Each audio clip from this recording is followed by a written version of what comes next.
हमें इस पर टिप्पणी करना नहीं है, लेकिन दुनिया में कोई भी राहुलवादी नहीं हो सकता है।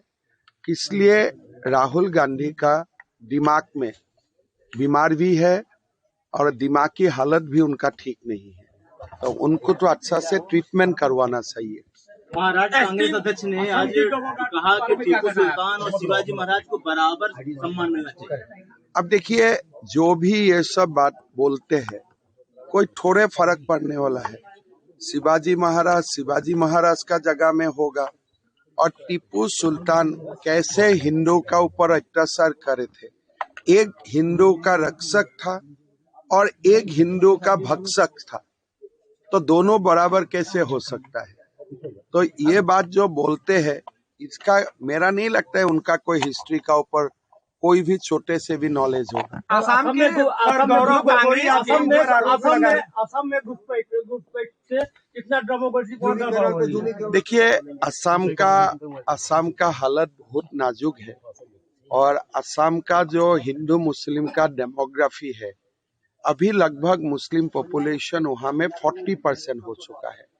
3 से 4% मुस्लिम ऐसा है जो देश का ही है, लेकिन बाकी जो 36% होगा, कोई ना कोई समय वो लोग बांग्लादेश से ही आए थे, कांग्रेस का समय में ही आए थे, और बढ़ते बढ़ते अभी 40% 40% तक वो लोग पहुंच गए।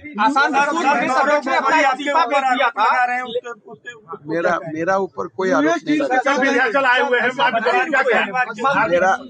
मेरा ऊपर कोई आरोप का वादी नहीं है आसाम के, लेकिन वो वापस ले लिए हैं। नहीं, मेरा नहीं लगता है वो। एक मिनट, मेरा नहीं लगता है वहाँ वापस लिया है। इसलिए 10 मिनट पहले मेरा फोन से बात हुआ है, और उनका घर में मुझे कल 7 बजे न्योता दिया है।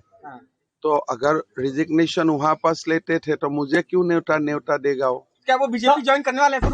संभावना मैं तो चाहता हूँ कि वो बीजेपी में ज्वाइन करे, और असम में कांग्रेस में वही लास्ट हिंदू नेता है, तो मैं चाहता हूँ वो ज्वाइन करे।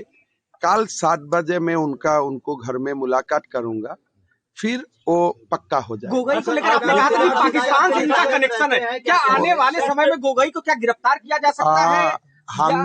हमने सबूत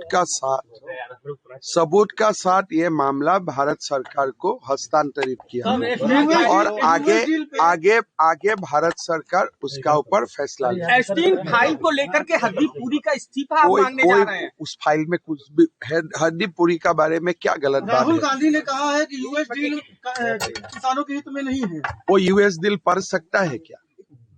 अगर उनका आसपास कोई नहीं होगा, वो यूएस डील का जो पूरा ऑर्डर है वो पढ़ सकेगा?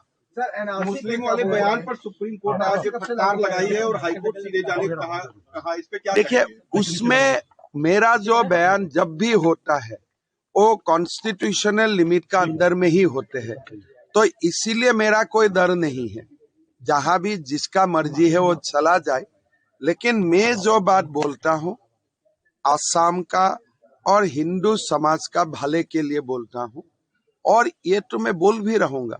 और मेरा मानना है कि मैंने कोई भी संविधान का जो दायरा है इसको मैं कभी भी भंग नहीं करता हूँ। भारत के आप सबसे सफल मुख्यमंत्री माने जाते हैं, बांग्लादेशी घुसपैठियों को भगाने में क्या कहेंगे? अब देखिए, असम में ये बहुत बड़ा समस्या है। मैं डेली 100 से लेकर 150 तक डेली भगाता हूँ, लेकिन संख्या बहुत है। अभी हम असम में उनको 50,000 एकड़ जमीन से हम ये लोगों को हटाया। कितना 1000 एकड़? 50,000 एकड़ जमीन मैंने 5 साल में खाली किया हूँ। काल में अपना जो एक सभा थे प्रधानमंत्री जी का, उसमें मैं ये भी बताया हूँ, अगले बार मैं 1.5 लाख एकड़ जमीन से ये लोगों को भगाऊंगा। और टोटल कितना जमीन उनका कब्जा में है? 10 लाख एकड़। अच्छा, असम में सर एक मुख्यमंत्री को शोभा देता है क्या? किसी समुदाय पे गन ताने एक मुख्यमंत्री को शोभा देता है क्या? आप देखिए, मैं जो काम शोभा देता है वही करता हूँ। और जो शोभा नहीं देता है मैं वो कभी बंगाल नहीं में करता। मस्जिद बनने का आया है और तो जो काम मुझे शोभा देता है मैं वो करता हूँ। बंगाल लेकिन एक बात हमेशा याद रखिए कि असम में जब हमारा संख्या 80 से 60% तक घट गया है तो हमारा चिंता का भी ये सेकुलर लोगों को समझ रखना चाहिए। बंगाल में बाबरी मस्जिद जो टीएमसी का निकला हुआ जो विधायक है वो बाबरी मस्जिद बना रहा है। अपने कार्यकाल में इन लोगों को ये पुतला बाबरी मस्जिद है। थोड़े ओरिजिनल बाबरी मस्जिद तो ढस दिया गया, ये एक पुतला मस्जिद है। क्या बना पाएगा? पुतला मस्जिद बनाएगा, अगर ओरिजिनल ही चला गया क्या पुतला ठहर पाएगा?